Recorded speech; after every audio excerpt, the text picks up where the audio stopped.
Hello, good evening, and welcome to another episode of the Wednesday Week, a very special episode of Hello from the Other Side, or Hello from Our Side, because tonight Stevie and I are joined by Alex and Joe from the Sheffield Star. Chaps, how's it going? You all right? Yeah, very good, very good. Looking forward to a long old trip down to Plymouth. It looks like Alex, you're already in the car ready to go, mate. Are you setting off now? Is that your plan? It would take me a long time. Yeah, no, yeah, I sort of explained to you off air. I've got an unruly 18-month-old that's teething and refusing to go to bed. So this is the sanctuary that I come to every evening. Bring a couple of candles down, happy days. Are you in the back or are you in the passenger seat? No, it's mirrored. I'm in the driver's seat. Yeah. I just naturally got into the passenger seat. For the purposes of this podcast, can we confirm that you're not moving though? I'm not moving. This is all perfectly legal. I'm not in some dodgy car park somewhere just hanging around, So welcome to the Alex Dogging podcast. I hope everybody's all having a good time. Now, chaps, I wanted to get you on, talk about, I mean, there's been a lot of change in at Sheffield Wednesday, Joe. There's been a lot going off. I mean, we discussed last night on the podcast that the timing of this, it seems a bit odd. It's an appointment that excited everybody, but we feel that I think what we discussed last night was that Danny's got a hell of a job on his hands because the signings that we've made, average as they are on paper, aren't his. I mean, how do you kind of feel about that? I mean, it's interesting because obviously they're not his signings, and I think a lot of people expected him to come in and stick to the old guard just because they were the ones that got the result at Huddersfield. But I thought it was really interesting that he came in and straight away he sort of half the starting 11 were new signings. So he's obviously seen something there that he thinks that they're capable of doing a job. But I think there's going to be a lot of back and forth over the next few weeks while he gets to grips with things of what people are and aren't capable of doing. But yeah, I mean, we said when he came on board, I think it feels like quite a brave appointment for both. I think it's a brave appointment for Wednesday, but it's also a brave job to take on from Danny as well. So yeah, they've kind of both taken a bit of a leap of faith on each other. And sometimes these things work out when it's like that, that little bit of faith from both parties. And yeah, look, the first, however, it feels like months, Fudge. I don't know how long he's been here. Is it about 2 weeks? It feels like he's been here for 18 months. But yeah, however long he's been on board, he's a very impressive man.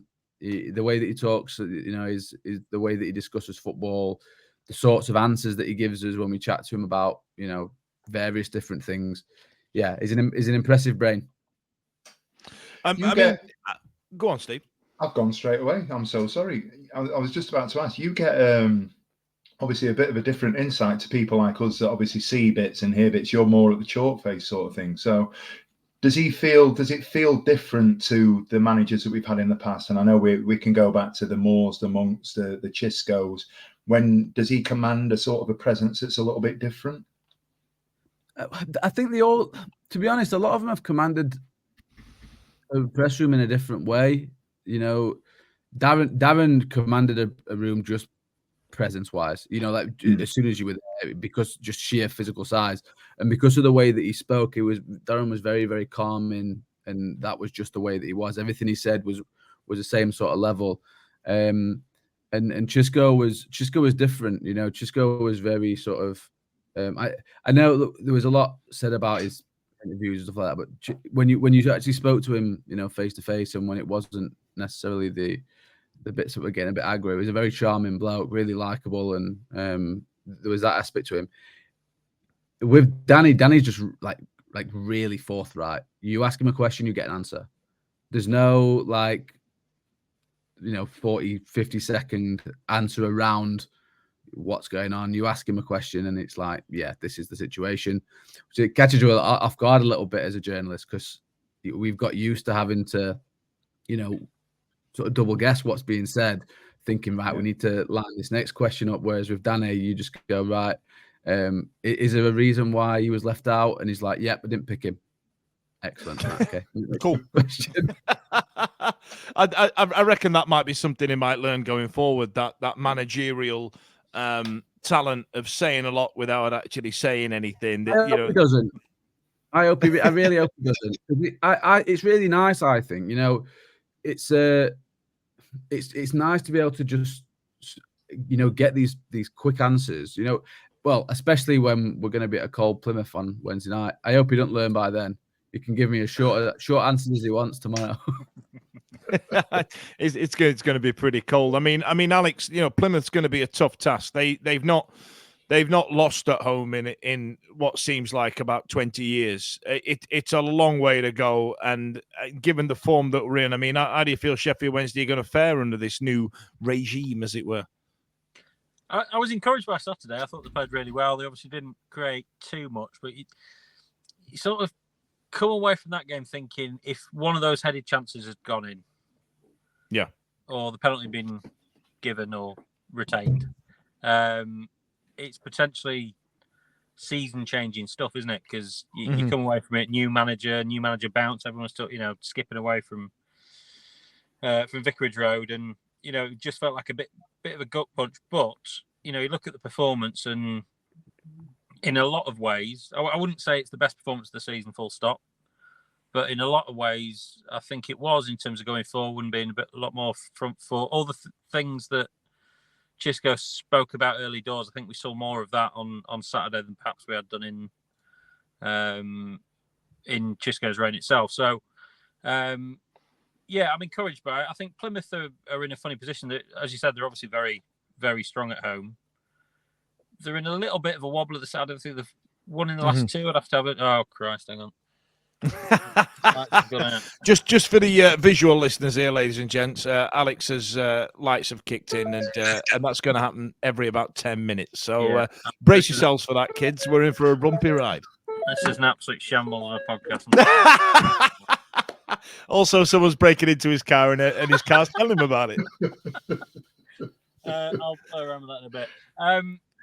I'm talking about the lights. So what were we talking about here? I tell you what, let's just move on. I get what you mean. To answer your question, I think they're all tough matches. I think once the euphoria of promotion sort of washed over, if it has washed over, you sort of look down the fixtures and there's not a simple one there. This feels like one of the mealy-mouthed manager answers that we were talking about a second ago, but it says a lot without saying anything. Proper journalist response, Al. I enjoy it. The one that we criticize other people for not getting. I think a result is coming somewhere, and if that's a goal off someone's backside or a penalty or whatever it might be, just a bit of quality from somewhere like Baz or Josh or someone popping up and doing something, then there's a result coming, I feel. Yeah, the old adage of if one comes off their ass, it'll get the monkey off the back type of thing. Like, you know what I mean? It's kind of one of them. Now, Joe, last night we spoke in depth about the new signings. A lot of them, I was going to say, haven't come themselves in glory, but under what was happening and the furore around the club and the attitude that was happening from the players and things like that, it seems a bit harsh to say it like that. I've still got this graphic from last night, so I'm going to pop it up again. We had a few of the new signings in the starting 11 against Watford. Do you feel like you got a better response under the new management team here from those players in front of you now? I still think when we're talking about the game the other day, it felt like the start of a new season in many ways. It's not just a new manager, because everything has changed with it and the situation has changed with it. Even the fact that the fan base is, when you have a new manager and stuff, a lot of the times the next manager is pretty uninspiring as well, and their levels stay similar. Whereas with what's happened with Wednesday, it's almost that, that at the start of every season, no matter how bad things have been, you get that little period of just blind optimism. Yep. And it kind of feels like Wednesday are in that zone now. So it's across the board, this whole reset that Wednesday have gone through. And I think that the way you can kind of look at it is we've got these new signings now, and it's a new season for them. they've just had a few more weeks to acclimatise to it, really. So I'm with practically, I mean, all the new signings, obviously with Diaby, with Momo Diaby, sorry, we've no idea when he's going to be back. Juan Delgado's just had hip surgery. We don't know, but I can't imagine that that's going to be a quick recovery. But for the rest of them, we've seen patches of different bits of quality. You look at someone like Bambo Diaby. I thought he was good against Watford. There's been criticisms of him over the course of the season, but in that game, I thought him and Dom. Well, Dom more so. I thought Dom was great, but the centre pairing looked strong. So it feels like even though they were signed by a different manager, it's a new slate for everybody, and I think that should go for the players as well, because they came in very difficult circumstances. Wednesday were they were a ship at sea in so many different ways, and I feel like this new manager, it's almost more interesting now because he knows nothing about him. He didn't sign him, so if they still get into the side now, you would think that they've had to do a little bit more. I think one of the things for me is, as you just alluded to with Bambo, is that we've seen bits, and I mentioned this on the pod last night. I thought he was good on Saturday, and I've been one of his biggest critics, certainly on our podcast. I thought he was good against Leeds, but there have been times where he's been absolutely abject, and I think that goes for one or two of the players that we're talking about in this sort of chat here. Is that we've seen flashes from so many of the new guard in little bits, Valentin here and there, Vasquez here and there, Masaba in particular here and there, but not consistent enough. I think one of the key things is going to be trying to find or to see if the new management team, the regime, Danny Rule, and the team underneath him can actually get a consistent tune out of the players that have come in, because you're absolutely right in what you're saying. It's a clean slate for everybody, isn't it? But it's about now trying to find a consistency and maybe getting to a point where Valentin, Diaby, Masaba, particularly Jeff Hendrick, are now in a situation where you've got your shirt, now go keep it, and can we get a little bit of sort of uniformity in the side? Yeah, I think Hendrick was good as well. Hendrick was good against Watford. It was obviously he's had a lot of criticism, but I thought that was comfortably his best performance in a Wednesday shirt. But you're saying there about the flashes, that's been from the old guard as well. The difference is that they've got credit in the bank because of what happened last season. Agree with that. You look over the whole side, I don't think you could name a single player that's been good all the way through. And for me, an interesting one of the most consistent performers I think has been Akin Famewo when he's getting hammered by some people. So his main criticism is that he's playing out of position, and that's not his fault. Yeah, I mean, Alex, a lot gets said about Famewo's position, given that we have Reece James, who's only ever done bit part, cameos this season based on, the other week. We spoke a lot about the potential for new signings, and like Joe says, you've got Delgado's surgery, you've got the other DRB out for a significant amount of time. We've got that spare space. Do you think that going forward that Danny might be able to strengthen the team given these lengthy injuries that they're in the team, and the fact we've got a spare one? And as daft as it sounds, Johnson's not really got a claim to that shirt just yet because of the new management team coming in, right? Yeah, I think so. I think a lot of people would sort of look at, obviously he played for the under-21s, isn't he, today, which sort of suggests that the door is ajar, if not completely wide open. What Danny's spoken about is, they want to have a look at him. And for me, it would make a lot of sense, given, the number of minutes that Delgado and Patterson and, that left-hand side's been, there just hasn't been, to borrow a Moorism, there's been a great deal of balance out there. And I think even to laymen such as us, it's just looked a little bit disjointed on that side. Now, I think one of the popular sort of things certainly on Twitter at the minute is, whoever thinks Marvin's going to come and solve all Wednesday's problems. No one's suggesting that for a second. No one's suggesting that. What, you mean he's not? Hang on, I'm going to have to make some notes here. The campaign is futile. But yeah, I think I just think it's the obvious move to make, unless there is someone out there. We've seen Lyle Taylor come and go. I think it's a number 9 that Wednesday really need. I think we might see Callum Patterson, obviously Lee Gregory and Josh Windass maybe tried in that the next few matches and just see if there's a different way around that. The bottom line is, how many weeks are we since the transfer window closed? If there's any strikers out there that are out of contract, they're probably out of contract for a reason. They had a good look at Lyle Taylor, and for whatever reason, obviously that came in the midst of the Chancery, I'm not going to spend any more money statement. So you can imagine that perhaps those two were linked. But yeah, I think with one place available, with that left-hand side needing a bit, especially with the Delgado situation, I think it would be an easy move for Wednesday to bring Johnson in. Wednesday don't always do the obvious thing, do they? So we'll just wait and see.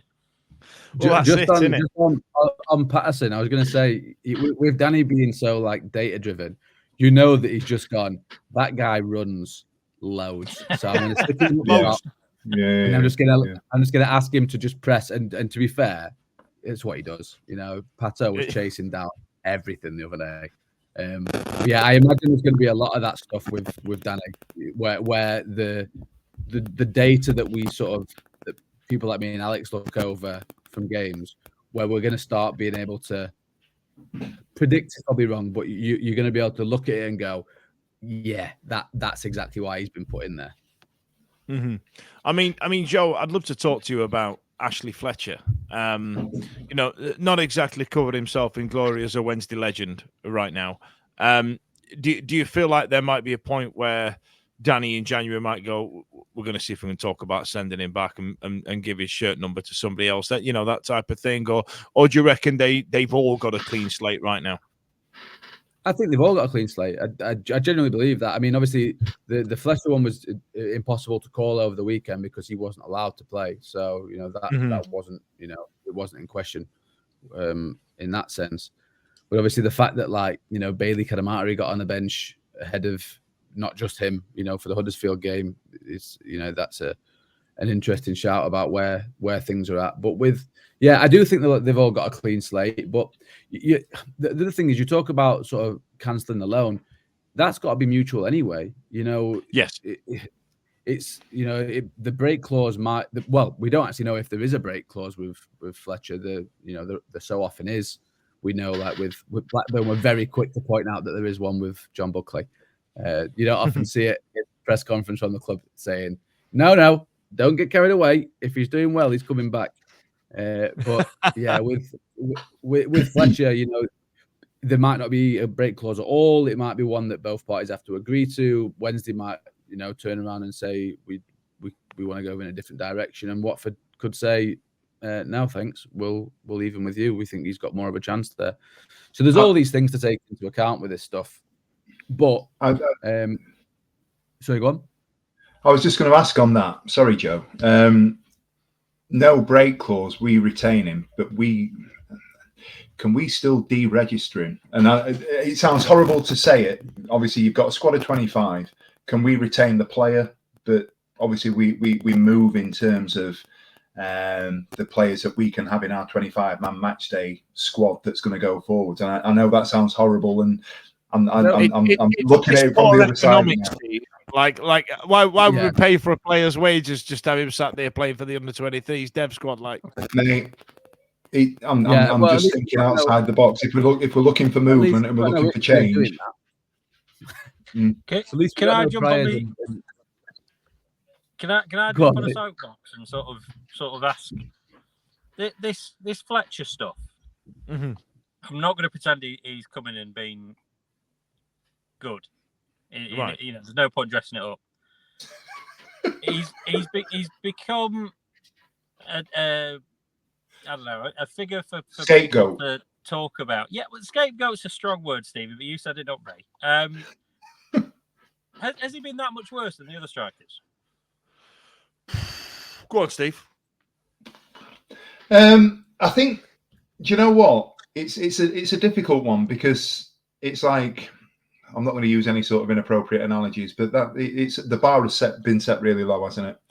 And as Joe was saying earlier on, I think the established players in this squad have got a lot of money in the bank, if you like, metaphorically, in the sense that we've seen Gregory and what he can do. Michael Smith scored a lot of goals last year.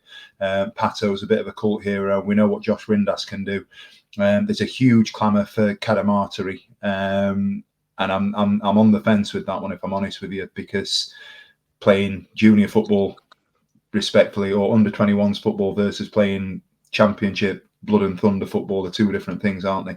And there's a reason, I would imagine there's a reason why the last 2-3 managers haven't yet blooded Cadamarteri, having seen what he can do and where he is. The thing with Fletcher is, whilst he's not scoring the goals, he comes, his in the bank, if you like, is the fact that there's a pedigree there where he's scored effectively. I don't have the numbers off the top of my head. You know, we're talking single figures in the last 7-8 years in terms of goals. We're talking a lot of loans. We're talking a lot of movement in his sort of career, with not a great deal of pedigree in terms of the qualitative stuff that you hear to back up the quantitative stuff. So if you go to a Middlesbrough fan, they would say the same as a Watford fan, who'd say the same as anybody else that have had him. As we said, the bar's set really low, and I don't, whilst he's not been significantly worse than anybody else, he's not shown me anything that indicates that there's any sort of promise or anything to come. And I think that's he's swimming upstream to an extent there. I completely understand all that. I just wonder, and by the way, disclaimer, if Smudge or Greg is watching or listening, when I say as bad as the other strikers, you've not had anything to work with. I'll make that very clear. I really like you. I really like the other strikers. Yeah, I get where you're going, Al, but there's like an element of like, so there's a point to Smudge's game where he's this huge presence in the box. You know, like, you know, we've called him before on this show, Atinuyu 2.0. Like, you know, he's getting to those chances, and all right, there's a 50p head goes off here, and there's an elbow and a geezer here that the referee blows up. And with Gregory, there's his tenacity. He will chase defenders down, and he's got, I was going to say pace in the bank. I won't go as far as saying pace in the bank, but he's got a bit of movement compared to the other two. But in terms of Fletcher, I don't see what his thing is. Like Smudger has got his presence and Gregory's got his tenacity. What has Fletcher got? If that makes sense. Yeah, no, I'm with you. I think if you look at, and I'm aware, I'm sort of playing devil's advocate to an extent here. If you look at his defensive output in terms of that pressing and that sort of stuff, Fletcher's right up there. In a lot of metrics, he's above Gregory, and he's above. I don't know. Like I say, a lot of this is devil's advocate. Look, I'm not pretending that Ashley Fletcher is, you know, my number 9 for the rest of the season. Stop loving Ashley Fletcher, Al. Come on in here with you. I love Ashley Fletcher. Breaking news.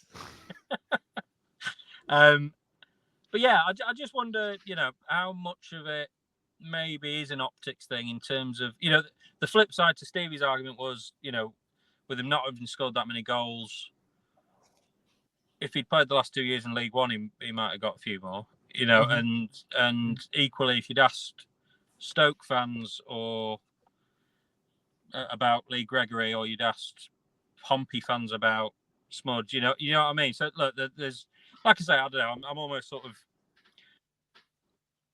just wondering a little bit, because he's seen as Cisco signing him, because he was getting minutes ahead of big fan favourites. I just don't know if it's to the levels of Stevie's word scapegoatism that I've seen. And I think almost now that Chisco's gone, and maybe he will get a chance, maybe he won't. You know, maybe Danny will see, you know, plenty in him. You know, maybe he'll see maybe what a lot of fans are seeing in him, and he'll be sort of way down the pecking order. But I think now with Chisco gone, there's sort of a line drawn under that. Well, he's the unpopular manager's mate, and he's got an opportunity to go again here a little bit. I'm going to get daggers on Twitter from this now. But I think you're right in a lot of ways, though, Alex, because it's not just, it happens a lot, doesn't it? You find when things aren't going right. It was the same last season when Wednesday had that blip. You know, there had to be a player. There always has to be a player. You know, there always has to be one that takes the brunt of it all. And you know, this season there's been quite a few. But it does feel like, you know, Ashley Fletcher could come on, take a great touch, put in a great cross, and it doesn't get, like, no one gets on the end of it, and it's like, oh well, that was an awful cross, awful player. And it's just like the way that it's the mindset is with people, and players end up getting on that list sometimes, and often it's very unfair. Well, I tell you what, I'm gonna put you both on the under pressure a little bit now, Joe. I mean, do you think Sheffield Wednesday? But I want to kind of delve into the club ethos and all the rest of it. Do you think they have the opportunity and they have the players to get out of the record-breaking poor start to the season that they've got? I think they got the potential to. Obviously, it's you can't judge what's going to happen on one game and what's effectively been about 7 training sessions. But I think that with what I've heard from Dane, with the way that the players talk about him, with the pedigree that he's got, with the sort of people he's brought in around him, I think Wednesday have the potential to get out of this and get the job done. I think that they've got enough. They've got enough there, especially if they're smart in January, which again is we've no idea if that's the case or not. But I do think they've got enough. It's just this game now feels massive. You lose to Plymouth, you're 12 points left already. I mean, in October, I don't know. It is mental, but I feel like Plymouth might be a bit of a free hit to the more measured football fans, if I'm honest, because they don't lose at home. Nobody likes going down there. If we go down there and get a point, I think that's a mega result. I think Rotherham is the one. Yeah, I think the Plymouth game is more about not losing than winning, if that makes sense, because you lose that game and 12 points is, like I say, that's massive. To be 12 points back, by before Halloween is madness. So I would take 4 points for the next 2 games easily. I'd take that straight away. 100%. I think it's interesting. It's interesting because there's a lot of football being played tonight, isn't there? As we speak, as we record on the Tuesday, the league, and I know obviously it's not going to affect our position and where we are, but the league will look different tomorrow morning. Nothing can affect our position anymore. We are entirely in charge of our own position. All our own making. Now, Alex, I mean, so something was made of the teams that we've played being what's perceived as the better teams in the championship, and maybe the fixtures haven't really fallen our way. Not all of them, of course, but do you feel like we've got a perceived easier run the next few games? You'd hope so. You'd always hope so. There's always seems to be something around the corner where some team randomly goes banging form, and some striker that's not scored in 5 years starts banging hat-tricks in, and then Wednesday playing. It is the Wednesday way. Indeed. But I think you start looking at it now because of the points gap that's there. You look at Plymouth and you go, well, a point there is a good result, and I'd agree with you there 100%. But it's only a good result if you go and beat Rotherham. Do you know? It starts stacking up in that way. Yeah. And you've got to start second guessing probably the next 4 or 5 results on it, like a snooker player weighing up a break sort of thing. So,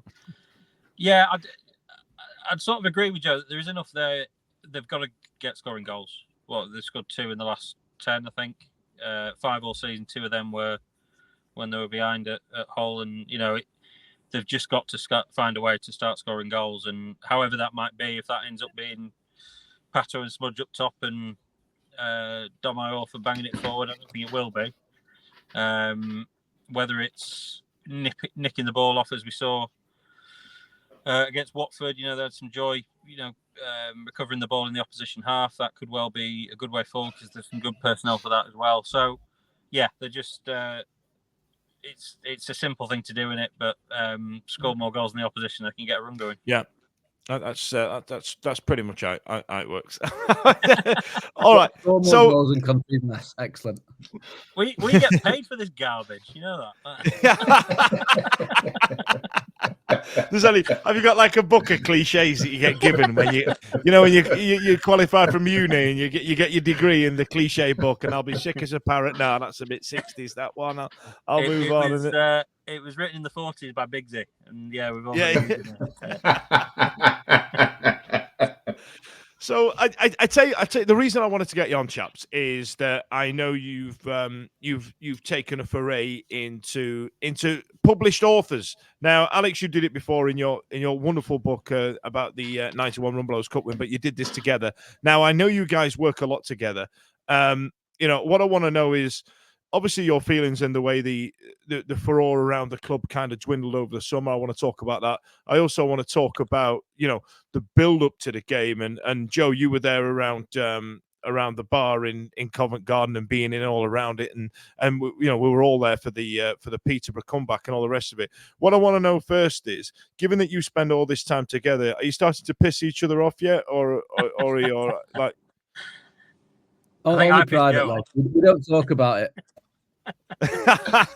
I just kind of want you to tweet each other just one day and go, sick of this prick. Like, yeah. Imagine the Wednesday meltdown there, like, you know what I mean? But I tell you what, Stevie, why don't you lead us into I'm what not you going to say anything. about? I'm just going to unfollow him. I'm not going to say anything. Joe, if you unfollow him and Alex does an article about you unfollowing him, that would absolutely make my day. He's not responding to my messages, so I have to do it through an article on the back of the Star. Go on, Steve. So obviously, in terms of the book, what was the genesis of it? How far into the season did you realise you were going to do it? We definitely didn't get carried away, did we, Alex? We definitely didn't get carried away early doors.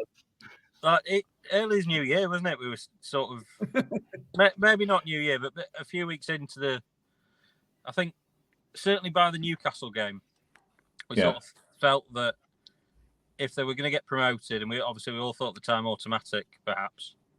But the Newcastle game gave us something to sort of stick it on if the playoffs weren't there. Do you know what I mean? So that was going to be sort of the crescendo, and then there was obviously going to be a lot happening along the way with the rest of the season. But we had, so bearing in mind that our friend, lover and confidant, Dom Howson, has got so much stick for his red wine soaked tweets in February about Wednesday winning the championship. We were bouncing it around with our publisher pal Danny Hall, who's on the dark side of the Star Sports desk. And we went for our first official meeting to sign the contracts and have a chat about how we're going to go about it. Now, my recollection of this is in the hours leading up to the Barnsley match or the Bolton match. Was it the Bolton match? It was one of those two. Yeah, one of the two. No, it was Bolton because I remember going for the meeting before the Bolton game, and then afterwards we were talking about how bad the Bolton game had been, and then then there was Barnsley. Yeah, so 22 unbeaten, Bolton. Josh Windass goes down injured.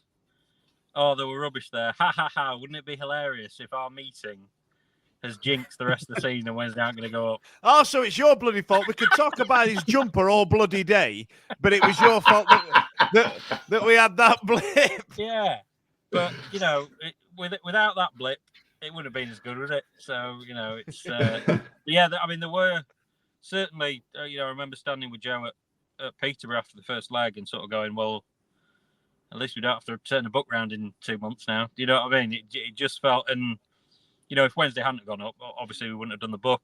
I don't know, if Wednesday had gone up, having beaten Peterborough 2-0 in the playoff and then battered Barnsley, I don't know.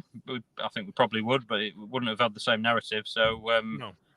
Yeah, I think ultimately, had they lost at Wembley, we wouldn't have done it. So, yeah, I remember at the final whistle, after everything that happened in the second leg, and then obviously the goal coming in the 123rd minute, sort of rattling on the laptop trying to get a copy out, and just got a text from Danny at Vertical Publishing just saying, you got to get that book out now. It's like, crap, we have as well, haven't we? What about you, Joe? Go on, Steve.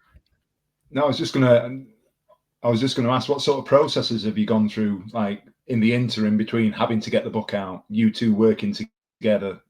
What's it like? Obviously, Alex, you've written a book individually. Working together as a two, is one led the other, or has there been disagreements? Have you been like me and Dan on the podcast going? No, well, I say there's been no disagreements. I don't know what Alex has been saying to Danny about me, but to my face it's been fine. But no, do you know what? The thing was, I spent the first maybe 3 weeks of it in having like an existential crisis because Alex is the writer and I'm the news guy. So I spent 3 weeks basically going, how do I need to like get more Miller. I need to become more Miller if I'm going to get this done. And I'm sure I pissed him off at some point because I just kept sending him stuff saying, "How's this? Is this the sort of thing that we're looking for here?" Like 20 past 2 in the morning as well. Right. You were up anyway with the young un anyway. Yeah. Sat in a car. Just on that note, like the amount of times where me and Alex have messaged at like stupid o'clock in the morning because we both have our last scene on WhatsApp. So it's just like kind of like an unwritten rule that if that last scene was in the last 20 minutes, then it's fair game. We can message each other at that point. Just that you up ? Kiss. Yeah. Both got each other's missus going, "Who's this texting you at this hour?" Yeah. Oh, there's no need for that, mate. You know my situation. That's a low blow. Fair enough. Over at my cat going, "Oh, he's here again." So, like, there must be a point where, like you say, was it a process of writing as the season went on? Then the fact that you did it so early on, and was there a point when, like you say, Alex, if we'd have just beaten 1-0 at Hillsborough and then got a 0-0 at Peterborough, the book might not have happened. There needed to be a narrative in order to sell copies, right? So you kind of like well, I guess what I'm asking is, did you do a load of work that potentially could have just gone straight in the bin had there not been a decent running, or were you big fat doing it anyway? No, that would have been organised. Yeah, Chris Holt will tell you that we only work like as late to deadline as we possibly can.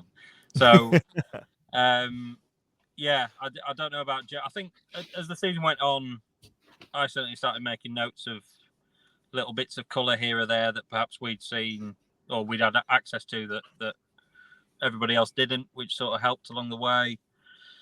Sort of angle certain press conferences, and ask questions that maybe isn't going to make the paper, but might be good for a couple of months down the line. But in terms of the actual writing process, I don't know about you, Joe. I certainly didn't start till it was done and dusted, and partly because after Bolton and Barnsley and then that run, there's a fair chance it might get wasted. The playoffs is such a lottery, and I'm a bit superstitious. It felt a bit jinxy to crack on and start writing something. So, there was a lot crammed in, a lot of very late nights. So I think there was a week where I didn't sort of get to bed till sort of gone 3, and then I'm up at 7 with the bed and all this sort of stuff. So it was, there was a couple of weeks in there where it wasn't very fun, to be honest. But I just get to see. Like I have my phone on loud overnight. Just in case Steph calls me, and then every now, like every morning at 4:30, Alex, I've just finished this latest bit. Do you mind having a check through it? But going back to your earlier question, the process we mapped out like a vague plan, didn't we? Quite early of where we wanted to, like the chapters and all that kind of stuff. But even to the point of who was writing which chapter, we only sorted that out once it was sort of confirmed that we were doing it. We took an evening and we kind of split things. Some of it was natural, games I went to that Alex wasn't around for and vice versa. But then there was obviously the big ones. I was chatting to Stu from the Yorkshire Post the other day, and I think I kind of pulled rank on Peterborough and said that one's mine. But Alex got Wembley, so that was all right. But just in terms of the process, I've said this before. I was quite nervous because it's quite a stressful process. I was nervous that it was going to get like a little bit, not aggro, but like we were going to start to get to each other a little bit. But again, speaking for myself anyway, it felt really natural. Like even to the point of one of the things we were concerned about was that our writing styles were very different, and that when you started putting it next to each other, that it was going to feel disjointed. It was going to feel like it was two people writing a book. So when we sent it to Danny for the first time, and he was like, "Which of you wrote this chapter?" We're like, "Yeah, that'll do." If he didn't know which one's which, then no one else would. So it's a good start to be. So I tell you what, then let's share some stories. Then I want to hear about your your playoff times. I mean, which one of you went down to the first leg at Peterborough, the 4-0? We're both there. Oh God, I bet that was a good day out for you, wasn't it, Al? No. Yeah, it just felt. I don't know about Joe. It felt before kickoff as if I don't know, like a foreboding. Whether that's just the way that you remember it, but I think a lot of the posh fans were in the ground quite early. They had the drum going. The press box at Peterborough is at the opposite end. It's not sort of on the halfway line. It's there. So we were immersed in the Peterborough fans and quite near the drum and all the rest of it. I certainly felt, I don't know, like there's something. And Wednesday started that game so well. It wasn't a 4-0 game, which is what I remember. So, I think Peterborough probably deserved to win it 2, maybe. But 4-0 felt very harsh. And yeah, I just remember after the game, you'll sort of go down. Darren used to do all his press conferences pitch side. I just remember the chat between us just being very, very downtrodden and miserable, just as the same it will be for every car and train that was going back to Sheffield. And I do remember being very impressed with Darren in terms of how he went about it. But he didn't sleep that night, did he? I think he got a psychologist by the following day, hadn't he? Yeah, well, I'll tell you what, there was one thing that I did notice. So when we're speaking to him, and obviously the cameras are all up at his face and all the rest of it, he used to come out with a coffee cup, and when they'd won, he'd sort of sit for a bit, blah blah blah, walk off with it intact. When they'd lose, it's almost like his frustration he'd take out in the coffee cup and he'd fold it down, he'd rip it a little bit. And after the Peterborough game, that coffee cup was a scrap of paper at the end. You know what I mean? But I think it was just a method that he had where he was so keen to be level and it's what was the phrase you used, Joe? It's a mountain to climb, or it's a hill to climb, or something like that. Yeah. So someone, I can't remember who it was. Someone asked him if it was now an impossible task, and he said, "We've got a mountain to climb." And then someone, like whoever it was, reiterated it and was like, "Well, it's a big ask in it. Like this has never been done before." And he just went, "We've got a mountain to climb." He was very, this ain't done. But there was also that bit in that interview. I think it was Rob. Rob sort of asked him if the players had let him down, and the video's online somewhere. If you watch him, he takes a moment and he takes a sip of his coffee, almost like he's going, "Yeah." But I'm not going to say that. So he takes a moment and then he goes off on a different tangent. But we were really tough with those two chapters, weren't we? Like because Alex did the first leg, he pulled the short straw in that one, but he did a brilliant job on it. And then the turnaround and the juxtaposition of it all is, I mean, we joked like we could have done a book on those 3 games. We literally could have fobbed off the rest of the season if we wanted to. There was enough to go on those 3 matches. I've just remembered that was a record-breaking winning streak for Sheffield Wednesday. I literally, it absolutely just escaped my mind. I've just absolutely remembered. Now, you say that Alex had drawn the short straw in terms of, but I surely in order for the writing process, it's easier to write about a game like that than essentially the comeback and the second leg, Joe. Because how did you find yourself not just writing, "Yeah, it was mint." You know what I mean? It was well good. Well, so that was the first chapter I wrote. Peterborough, before I started it, because it was still fresh in the mind, and I felt like it was the one that there was the most stories to tell about, and I didn't want to miss anything. So the process of it was all, again, I was chatting to Stu and sort of said it was quite an emotional thing because I'm watching the game over and over again and noticing all these different moments that happened in it. And yeah, it was really enjoyable to do, but it is because I'm so emotionally invested in it. Like it was ridiculous. Like I'd find myself watching Liam Palmer's goal for the 140th time and still like getting a bit emotional at it. And like I found myself like I'd be writing a paragraph about like Jack Hunt's penalty, and then I start like getting weird about it, and it is difficult to suppose to not be overly emotional about it, but also there was me and Alex hadn't said like we're going to be very unemotional about this. You know, it was never going to be a book that we were so close into it that we didn't want it to sound, you know, as if it's somebody else. We wanted it to be written by people that lived and breathed the whole season. So we never said at any point like let's try and tone it down, or let's be journalists about it, if you know what I mean, and be unbiased, because we weren't unbiased at any point during that season. So why start now? And they say it was just a really nice chapter to write, and to do it first. I started it first, but I think I finished it last, because it was almost that was the chapter that I knew I had to get spot on.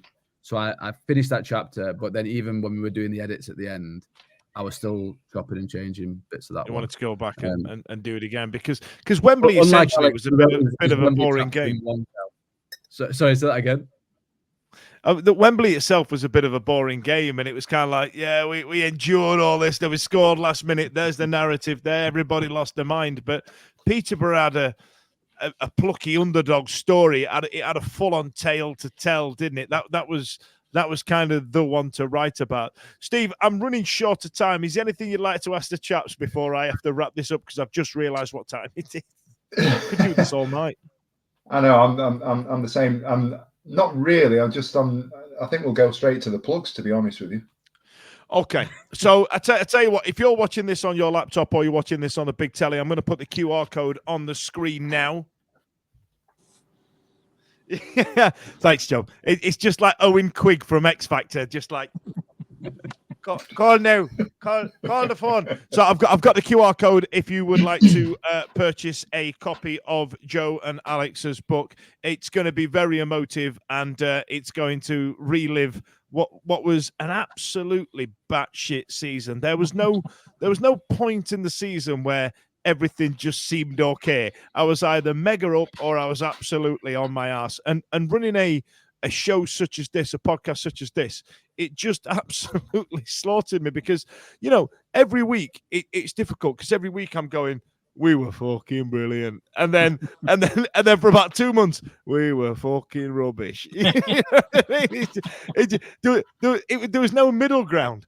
But listen, if any of you chaps have got anything to add, you know, say it now. Apart from, you know, buy the book, and chaps, please keep up the good work. And I've just got one question to ask: did either of you actually get to talk to Tony Pulis in the flesh? When he was here, or since? No, since I'd love to pick his brains, but like at the time when he was at Wednesday, did any of you actually get to talk to him or meet him? Because I can confirm that he exists and is a real person. Yeah. Lovely. You heard it here first. It's a Wednesday week exclusive, ladies and gentlemen. Stay well, I will say one of my main interactions with Tony Pulis was after we'd lost at Norwich, and I was trying to interview him as he was walking away from me, because me and Dom were there, and we were trying to chat to him, and he was obviously annoyed. So he was trying his best to like leave as we're asking the questions. He's like walking away. I might start doing that with this Sounds show. about right. Listen, chaps, thank you very much for joining me. In the meantime, I'll put the QR code just on one more time. In the meantime, thanks a lot, chaps. See you later.